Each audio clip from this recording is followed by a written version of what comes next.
आप सबको शबा शलोम। यहोवा आपको बहुत सारी आशीषें और बरकतें दे। तो आज का जो हमारा विषय है कि पवित्र आत्मा की अगुवाई में कैसे चले, इस विषय को सीखना हमारे लिए बहुत ज़रूरी है। और आपने बहुत बार पवित्र आत्मा के विषय में स्टडी की है, सीखा है, और यूट्यूब के पर भी काफ़ी सुना है और बहुत सारी बातें हमने सीखी है। लेकिन आज भी कलीसिया के लोग, मसीह लोग कंफ्यूज हैं कि हम किस प्रकार से पवित्र आत्मा की अगुवाई में चल सकते हैं, किस प्रकार से हम पवित्र आत्मा की आवाज़ को सुन सकते हैं, उसकी गाइडेंस में, उसकी उपस्थिति में हम चल सकते हैं। आज हम वचन से सीखेंगे, वचन से जानेंगे कि किस प्रकार से सच में हम पवित्र आत्मा की अगुवाई में चल सकते हैं। और जब आप इन बातों को बड़े ध्यान से सुनेंगे, उसको अपने हृदय में रखेंगे, उसके ऊपर मनन करेंगे, तो आपको मैं विश्वास दिलाना चाहता हूं कि सच में आप पवित्र आत्मा की अगुवाई में चल पाएंगे। बहुत मुश्किल काम नहीं है, पर बहुत आसान है, बहुत इजी है। लेकिन आज के समय में मसीहों ने इसको बहुत कठिन बना दिया है, बहुत मुश्किल बना दिया है कि पवित्र आत्मा की अगुवाई में एक पवित्र जीवन जीना एक बहुत कठिन लगता है, बहुत मुश्किल लगता है, क्योंकि उन्होंने ये सब कुछ खुद ब खुद तैयार किया है प्रिय अजीजों। पर यह बहुत आसान है, बहुत इजी है। जब हम वचन के अनुसार आज जानेंगे, सीखेंगे, तो हमें पता चलेगा कि ये कितना आसान है। लेकिन याद रखें, यहोवा का जो रास्ता है, सकरा जो मार्ग है, वो बहुत आसान है, लेकिन उसके लिए हमें कुर्बानी देनी बहुत ज़रूरी है, सैक्रिफाइस करना बहुत ज़रूरी है। क्योंकि बिना कुर्बानी के यहोवा के साथ मेल मिलाप कभी भी नहीं हो सकता। याद रखें, यीशु मसीह ने कुर्बानी दी, हमारा बाप के साथ मेल मिलाप कराया, और अब हमें कुर्बानी देनी है अपनी अभिलाषाओं की, अपने बुराई के जीवन की, पाप में जीवन की कुर्बानी देकर अपने आप को जीवित, पवित्र और यहोवा को भावता हुआ बलिदान करके उसकी वेदी के ऊपर रखना है। तभी जो हमारा रिश्ता है वो यहोवा के साथ अच्छा हो सकता है, हमारा मेल मिलाप हो सकता है, हम उसकी अगुवाई में, उसकी गाइडेंस में चल सकते हैं। प्रिय अजीजों, जब आप नहमिया की किताब को पढ़ते हैं, 9 अध्याय उसके 20 से 21 वचन को, तो आज का जो हमारा विषय है उसके लिए मैंने जो वचन को लिया है वो नहमिया 9 अध्याय 20 से 21 वचन को लिया है। यहाँ पर क्या लिखा है? लिखा है, वरन तूने उन्हें समझाने के लिए अपना आत्मा जो भला था दिया, और अपना मन्ना उन्हें खिलाना ना छोड़ा। प्रिय अजीजों, 400 साल इजरायली लोग मिस्र की गुलामी के अंदर रहे, और दुश्मनों ने उनके ऊपर इतना सताव किया, इतना उनको पीड़ा में दिया, और इतना वो चिल्लाए, इतना वो कराए, और उन्होंने विनती की, प्रार्थनाएं की, और यहोवा उनकी आवाज को सुनता था, उनके आंसुओं को देख रहा था। लेकिन प्रिय अजीजों, कोई भी उस समय गाइडेंस या विजन या दर्शन उनके पास नहीं था। जब तक वो मिस्र की भीड़ के अंदर थे, तब तक यहोवा का आत्मा उनकी अगुवाई नहीं कर रहा था, उनको गाइडेंस नहीं दे रहा था, उनको नहीं बता रहा था कि उनको क्या करना है। और वो मिस्र के अंदर बस एक दूसरे को कोसने में लगे हुए थे, उस कड़ी मेहनत कर रहे थे, बहुत ज्यादा दुख उठा रहे थे, परिश्रम कर रहे थे। और क्या हो रहा था वहां पर? वो सब के सब उस गुलामी की दलदल में नाश हुए जा रहे थे। लेकिन यहोवा ने अपने दास मूसा के द्वारा उनको मिस्र से निकाला और उनको वो जंगल के अंदर ले आया। और याद रखें, जब वो जंगल में उनको ले आया, जैसे ही उन्होंने मिस्र की भीड़ को छोड़ा, पाप में भीड़ को छोड़ दिया, गुनाह के दलदल के संसार को छोड़ दिया, वैसे ही यहोवा का आत्मा उनके बीच में आ गया उनकी अगुवाई करने के लिए। और याद रखें, उस समय क्या हुआ? वो बादल के खंबे में होकर, आग के खंबे में होकर उनकी अगुवाई करने लगा।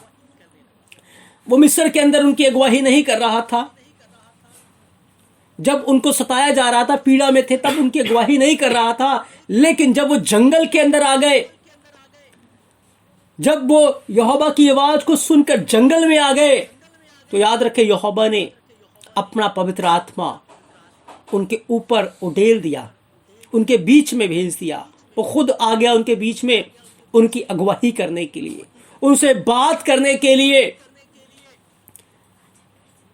यहोवा चाहता तो मिस्र में भी उनसे बात कर सकता था, लेकिन याद रखे वो मिस्र में कभी भी उनसे बात नहीं करेगा, क्योंकि मिस्र पाप को दिखाता है, गुनाह को दिखाता है। और जो इंसान गुनाह के अंदर है, पाप में है, उसे यहोवा का आत्मा कभी भी बात नहीं करता। याद रखे, जंगल अलगताई को दिखाता है, जंगल पवित्रताई को दिखाता है। जंगल में आना यानी कि हर उस बात से जिसको यहोवा को घृणा है, नफरत है, छोड़ देना, उसे अलग हो जाना, जंगल में आने के समान है, जंगल में आने के बराबर है। तो यहोवा उनको जंगल में लेकर आना चाहता था, और उस बियाबान के अंदर, उस जंगल के अंदर यहोवा उनको लेकर आया। और जिस जंगल की तस्वीर आज हमारे जहनों के अंदर है कि जंगल वो होता है जहां पर बहुत बड़े बड़े वृक्ष होते हैं और पेड़ पौधे होते हैं, उसमें फ्रूट्स भी होते हैं, पानी के झरने भी होते हैं, नदियां भी होती हैं। इस प्रकार की जंगल की कल्पनाएं हमने की हैं। लेकिन याद रखें, जिस जंगल की बात बाइबल के अंदर लिखा हुआ है, वो जंगल उस जंगल की बात नहीं हो रही। लेकिन वो जो जंगल बाइबल के अंदर लिखा है वो रेगिस्तान है, वो विल्डरनेस है, जहां पर कोई पैदावार नहीं है, जहां पे कोई हरियाली नहीं है, जहां पे कोई पेड़ पौधे नहीं है। वहां पर दिन के समय इतनी ज्यादा गर्मी होती है कि आप उस गर्मी में चल नहीं सकते। जहां रात के समय इतनी ज्यादा ठंड होती है कि आप वहां पर नहीं ठहर सकते। याद रखें, वो हर सुख साधन से, हर प्रकार की अभिलाषाओं से, हर प्रकार की चीजों से दूर हो चुके हैं, रहित हो चुके हैं। और जंगल के अंदर अब उनके पास कोई आसरा नहीं है, कोई सहारा नहीं है, कोई उनका देखने वाला नहीं है, कोई उनका ख्याल करने वाला नहीं है, कोई वैद्य नहीं है, कोई हकीम नहीं, कोई भी वहां पर नहीं है। यहां तक उनके पास पीने के लिए पानी नहीं है, उनके पास खाने के लिए रोटी नहीं है। एक ऐसी जगह इजराइल लोग हैं, और वहां पर यहोवा अपना आत्मा उनके बीच में रखता है। यहोवा खुद उनके बीच में उतरता है, उनकी अगुवाई करने के लिए, उनको खाने के लिए रोटी देने के लिए, पीने के लिए पानी देने के लिए। ओ, जब उनको ठंड लगती है, आग का खंभा बनकर पहले ही वो उनके बीच में मौजूद होता है। जब धूप के द्वारा वो गिरने लगते हैं, यहोवा पहले ही बादल का खंभा बनकर उनके ऊपर वो मौजूद होता है। और यहोवा उनकी अगुवाई कर रहा है, कहां पर? जंगल के अंदर। प्रिय सीसो, आज बहुत सारे मसीह लोग कहां फंसे हैं? संसार के मेले में, संसार की भीड़ में। और वो पाप का दलदल है, जहां पर महफिल जमती है, बुराइयां होती हैं, इधर उधर की बातें होती हैं। आज कलीसियाओं में भी ये बातें हो रही हैं।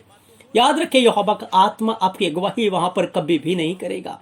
आप यहोवा की आवाज को वहां कभी भी नहीं सुन पाएंगे। आप वचन की आवाज को, वचन को कभी भी वहां पर नहीं समझ पाएंगे। लेकिन यदि वचन को समझना है, यदि वचन की गाइडेंस में आना है, पवित्र आत्मा की अगुवाई में हमें चलना है, हम चाहते हैं कि हम उसकी आवाज को सुने, तो याद रखें, हमें जंगल के अनुभव में आना पड़ेगा। हमें उस भीड़ से निकलना पड़ेगा, हमें अलगताई में आना पड़ेगा। आप भीड़ में रहकर भी अलग हो सकते हैं जब आपका ध्यान यहोवा की ओर लग जाएगा, जब आपका पूरा कॉन्सेंट्रेट यहोवा के ऊपर हो जाएगा, वचन के ऊपर हो जाएगा। आप इधर उधर की बात को नहीं सुन रहे होंगे, देखते हुए भी नहीं देख रहे होंगे, तब याद रखें आप जंगल में आएंगे। उस समय यहोवा का आत्मा आपकी अगुवाई करेगा। क्या लिखा है? वरन तूने उन्हें समझाने के लिए अपना आत्मा उनको दिया, और उनको मन्ना खिलाना ना छोड़ा, उनकी प्यास बुझाने के लिए पानी देता रहा। लिखा, वरन 40 साल तक तो जंगल में उनका ऐसा पालन पोषण करता रहा कि उनको कुछ भी घटी नहीं हुई। ना तो उनके वस्त्र पुराने हुए और ना उनके पांवों में सूजन हुई, उनके जूते घिसी, क्योंकि यहोवा ने जंगल के अंदर उनको गोद में उठा लिया था। यदि आज आप चाहते हैं कि यहोवा आपकी परवाह करे, यहोवा आपको सहारा दे, तो याद रखें, आपको भीड़ से निकलकर जंगल में आना है। कोई इस दुनिया में आपका नहीं है, यहोवा को छोड़, वही आपके लिए सब कुछ है। लेकिन संसार में, भीड़ में क्या होता है प्रिय जीसू? एक छोटा सा उदाहरण आपको देता हूं। हम एक दूसरे में कमियां निकालते रहते हैं, एक दूसरे में दोष ढूंढते रहते हैं। उसने मेरे साथ ऐसा किया, उसने मेरे साथ वैसा किया, काश मैं ये ना करता तो ये ना होता, काश मैं वैसे ना करता तो वैसे ना होता। हम एक दूसरे में कमियां निकालने में लगे रहते हैं। लेकिन यदि हम प्रार्थना करें, यहोवा की ओर देखें, तो यहोवा हमारे लिए सब कुछ पूरा करने की सामर्थ रखता है। प्रिय अजीजों, मैं एक छोटी सी उदाहरण आपको बाइबल के अंदर से देता हूं। जब आदम की पसली में से हवा बनाई गई और यहोवा हवा को आदम के पास ले आया, और जब आदम ने हवा को देखा तो आदम ने कहा, ये मेरी हड्डी में की हड्डी और मेरी मांस में की मांस है। उसकी तारीफ की, और आदम और हवा दोनों खुशी खुशी यहोवा की उपस्थिति में चलने लगे, उसकी उपस्थिति में, प्रेजेंस में रहने लगे। लेकिन एक दिन जब हवा ने गुनाह किया, पाप किया, और आदम को भी पाप में गिर गया, दोनों पाप में आ गए। और यहोवा ने आदम से जब पूछा कि किसने तुझे वो फल खाने के लिए दिया, किसने तुझे उस फल को खाने के लिए कहा, तो आदम ने शिकायत की। आदम ने क्या शिकायत की? उस औरत को जिसको तूने मुझे दिया था, उस औरत को जिसको तूने मुझे दिया था, उसी ने मुझसे कहा कि वो फल खा, और मैंने खा लिया। वो क्या कर रहा है? वो शिकायत कर रहा है यहोवा के सामने। अगर वो शिकायत करने की बजाय वहां पर प्रार्थना करता, वहां पर अपने गुनाह को मान लेता, तो यहोवा दया का सागर है, वो दया करने वाला है। आज भी हमारे साथ होता है। हम बार बार अपने आप को कोसते हैं, एक दूसरे को कोसते हैं, एक दूसरे के बारे में सोचते हैं। ऐसा करके क्या करते हैं हम यहोवा की मर्जी के ऊपर यहोवा के को शिकायत करते, दोष लगाते हैं। याद रखें, हमारे जीवन के अंदर कुछ भी यहोवा की मर्जी के खिलाफ नहीं हो सकता, क्योंकि हम उसके चुने हुए लोग हैं। हमारे विषय में उसने पहले से ही योजना बनाई हुई है। उसकी योजना के बगैर हमारे जीवन में कुछ भी नहीं हो सकता। और जो लोग यहोवा को प्रेम रखते हैं, उनके लिए सब बातें मिलकर भलाई को उत्पन्न करती हैं, सब बातें भलाई में बदल दी जाती हैं, चाहे कुछ भी बुरा क्यों ना हो रहा हो। जब आप प्रार्थना करेंगे, आपकी प्रार्थना में सामर्थ है। आपकी प्रार्थना हालातों को, परिस्थितियों को, मनों को, हृदयों को, जीवनों को बदलने की सामर्थ रखती है। बस शिकायत ना करें, प्रार्थना करें। शिकायत ना करें, प्रार्थना करें। यहोवा सब कुछ करने की सामर्थ रखता है। प्रिय अजीजों, जंगल के अंदर यहोवा उनको सिखाना चाहता था, यहोवा उनको बताना चाहता था, यहोवा उनको अनुभव में लेकर जाना चाहता था। लेकिन क्या हुआ? जंगल के अंदर भी इस्राएली लोग बस शिकायत करते रहे। आज मसीह लोग क्या कर रहे हैं? बस शिकायत कर रहे हैं, दोष निकाल रहे हैं, दोष लगा रहे हैं, शिकायत शिकायत शिकायत कर रहे हैं। लेकिन याद रखें, जब हम शिकायत को छोड़कर प्रार्थना करेंगे, यहोवा बड़े कार्य करेगा। इस्राएली लोग जब कुड़कुड़ा रहे थे, शिकायत कर रहे थे कि पानी नहीं, हम क्या पिए, अगर वो घुटनों पे आकर प्रार्थना करते कि यहोवा हमें पीने के लिए पानी दे, तो क्या यहोवा उनको ना देता? यहोवा बिल्कुल देता। लेकिन उन्होंने शिकायत की, उन्होंने प्रार्थना नहीं की, उन्होंने शिकायत की। और आज भी मसीह लोग शिकायत करते हैं, प्रार्थना नहीं करते। याद रखें, यहोवा चाहता है कि हम अलगताई में आए, ताकि वो अपनी पवित्र आत्मा के द्वारा हमें सिखाए। जब यीशु मसीह ने बपतिस्मा लिया, लिखा आकाश खुल गया और यीशु मसीह के ऊपर पवित्र आत्मा आया। यीशु मसीह कहां चले गए? यीशु मसीह जंगल में चले गए, और वहां पर वो यहोवा से बात करने लगे, यहोवा के कलाम को सीखने लगे। लेकिन आज जब मसीह इंसान पवित्र आत्मा से भरता है, तालियां बजाता है, उछलता कूदता है और भीड़ में चला जाता है, स्टेज पे चला जाता है, दिखाने के लिए कि मैंने पवित्र आत्मा को पाया है। लेकिन जो पवित्र आत्मा से भरा होता है इंसान, वो अलगताई में जाता है, वो अलग हो जाता है, वो शांत हो जाता है, और वो वचन के ऊपर मनन करने लगता है, वचन के ऊपर ध्यान करने लगता है। ये पवित्र आत्मा पाया हुआ व्यक्ति की पहचान है। यीशु मसीह अलगताई में चले गए, वो भीड़ में नहीं गए, वो भीड़ को छोड़कर अलगताई में चले गए, और वहां जाकर वो यहोवा की महिमा करने लगे, वचन को सीखने लगे। और वचन को सिखाने से पहले उन्होंने अपने आप को वचन से प्रिपेयर किया। आज प्रिय अजीजों, हम भीड़ में हैं या अलगताई में हैं, हमें अपने जीवन को जांचने की जरूरत है। यदि आप भीड़ में हैं तो आप वचन को नहीं सीख रहे, वचन को नहीं समझ रहे, ना वचन की अगुवाई में चल रहे हैं, क्योंकि भीड़ में आप नहीं चल पाएंगे। बहुत सारी आवाज होगी, कोई आवाज कहेगी ये कर, कोई आवाज कहेगी वो कर, कोई आवाज कुछ कहेगी, कोई आवाज कुछ कहेगी, और आप कभी भी यहोवा की आवाज को नहीं सुन पाएंगे। यहोवा ने क्यों उनको मिस्र में बात नहीं की? क्यों? वहां पर बहुत सारी चीजें थी। वो कभी भी यहोवा की आवाज को अगर सुनते भी तो उस पर विश्वास नहीं कर पाते, उस पर विश्वास नहीं कर पाते। लेकिन और यहोवा ने क्या किया? यहोवा उनको जंगल में ले आया, और जंगल में जब वो ले आया तब यहोवा ने अपनी सच्ची व्यवस्था, सच्ची विधियां, सच्चे कानून, सच्चे हुक्म उनको दिए। जब आप 9 अध्याय नहम्याह 9 अध्याय 12 से 15 वचन पढ़ते, लिखा है, और तूने दिन को बादल के खंबे में होकर और रात को आग के खंबे में होकर उनकी अगुवाई की, और जिस मार्ग पे उन्हें चलना था उसमें उनको उजियाला दिया। फिर तूने सीने पर्वत पर उतरकर आकाश में से उनके साथ बातें की और उनको सीधे नियम, सच्ची व्यवस्था, अच्छी विधियां और आज्ञाएं भी दी, और उन्हें अपने पवित्र विश्राम दिन का ज्ञान दिया। उनकी भूख मिटाने के लिए आकाश से भोजन दिया, उनकी प्यास बुझाने के लिए चट्टान से पानी दिया। ये सब बातें यहोवा ने की, पर कहां की? अलगताई में, जंगल के अंदर की। आज आप अपने आप को देखें, आप जंगल के अंदर हैं या भीड़ में हैं? प्रिय यीशु, आप भीड़ को खुश करने में हैं या यीशु मसीह को खुश करने में लगे हुए हैं? आपका फोकस, आपका ध्यान कहां पर है? यीशु मसीह की ओर है क्या लोगों की ओर है? लोग आपको कुछ नहीं देंगे। जब आप भीड़ में रहेंगे बस एक दूसरे की कमियां निकालते रहेंगे, आप सोचते रहेंगे उसने मेरे साथ ऐसा किया, उसने मेरे साथ वैसा किया। लेकिन याद रखें, जब आप अलगताई में होंगे तो आप प्रार्थना करेंगे, पवित्र हाथों को उठाकर प्रार्थना करेंगे, और यहोवा आपके लिए हालातों को, परिस्थितियों को बदल डालेगा। प्रिय यीशु, आपको टेंशन लेने की जरूरत नहीं होगी, आपको सोचना नहीं पड़ेगा, आपको मुंह खोलना नहीं पड़ेगा, लेकिन आपके मुंह खोलने से पहले ही यहोवा आपके लिए इंतजाम कर देगा। जब आप पवित्र आत्मा की अगुवाई में चलेंगे, पवित्र आत्मा की अगुवाई में रहेंगे, उसकी उपस्थिति में रहेंगे, अलगताई में रहेंगे। हमें अलगताई में आना बहुत जरूरी है। हर उस काम से, हर उस बात से, हर उन लोगों से जहां से हम गुनाह की ओर बढ़ रहे हैं, पाप की ओर बढ़ रहे हैं, हमें हटना पड़ेगा, और हमें अलगताई में रहकर अपना पूरा ध्यान अपने अदनोई यशवा मसीह के ऊपर लगाना है। प्लीज, हमें एक दूसरे के खिलाफ शिकायतें नहीं करती, दोष नहीं लगाना, अपने मन में सोचते नहीं रहना बार बार कि उसने मेरे साथ वैसे किया या उसको वैसे नहीं करना चाहिए था।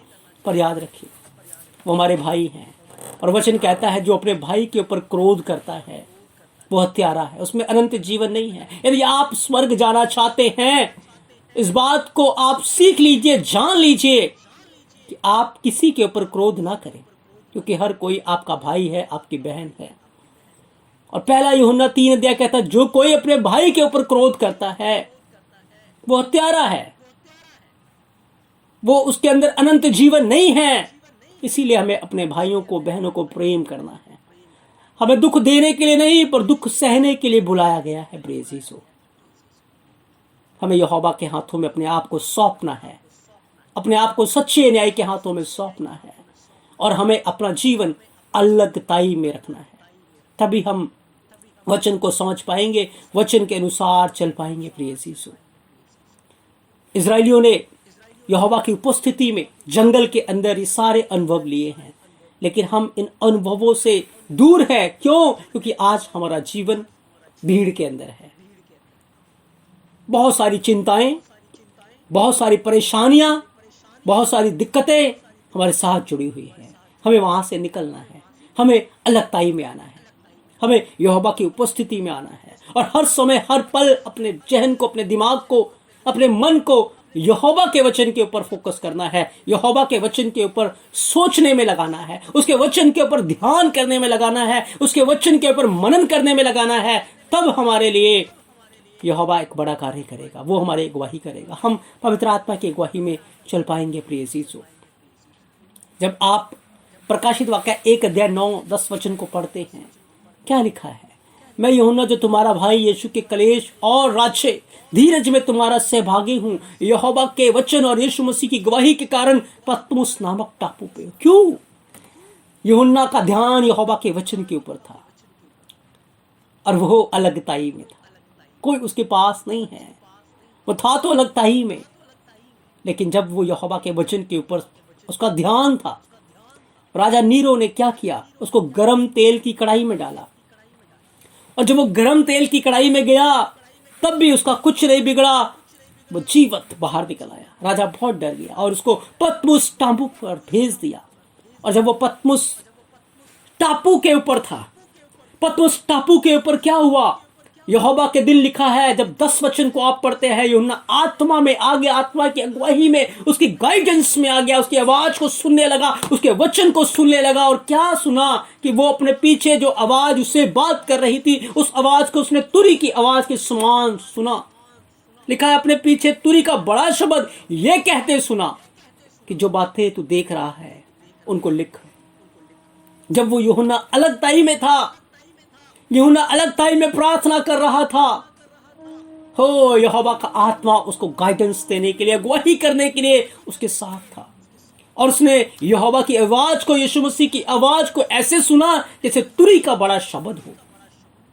प्रिय अजीजों, यूहन्ना जब अलगताई में था, वो यहोवा की गाइडेंस में, यहोवा की आवाज में, उसके वचन के अनुसार वो चल पाया।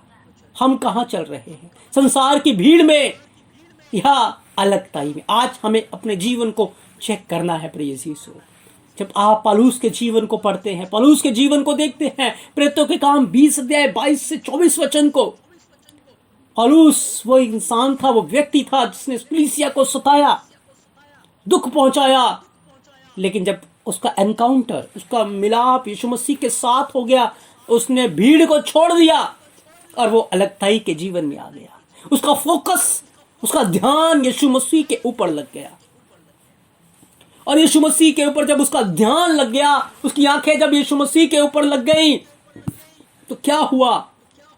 वो पवित्र आत्मा में कहता है, मैं बंध गया हूं, मैं पवित्र आत्मा में अपने आप को बंधा हुआ महसूस कर रहा हूं।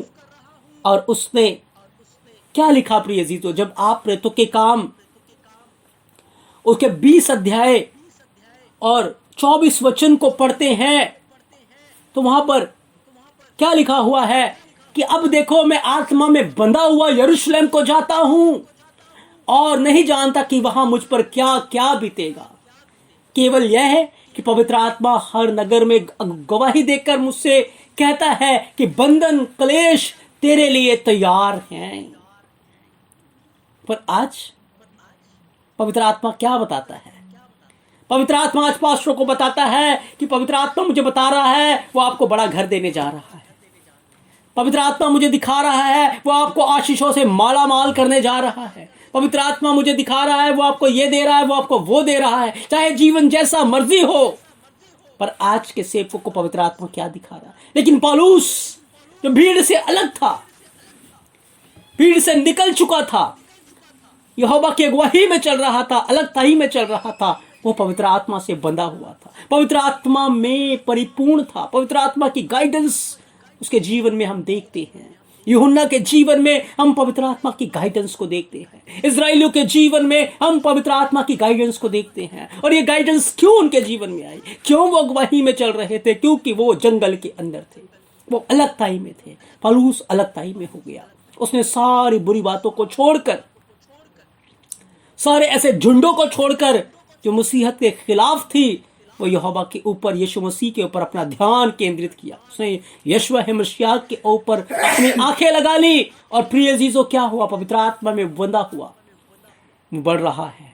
और वो क्या कहता है? केवल यह कि पवित्र आत्मा हर नगर में गवाही देकर मुझसे कहता है कि बंधन और क्लेश तेरे लिए तैयार हैं। और मैं आपको, कलीसिया को बताना चाहता हूं कि हमें दुख और क्लेश उठाकर यहोवा के राज्य में प्रवेश करना है। ये पवित्र आत्मा की आवाज है, ये पवित्र आत्मा की गाइडेंस है कि हमें प्राण देने तक विश्वास योग्य बने रहना है, हमें अलगताई में रहना है, हमें यहोवा के भय में रहना है, हमें उन दुखों को जो हमें यीशु मसीह के कारण सहना है, उठाना है, घर के अंदर, घर के बाहर या अपने ऑफिस के अंदर, उससे कभी भी पीछे नहीं हटना। हमें उसका सामना करना है, हमें उन दुखों को उठाना है। क्यों उठाना है?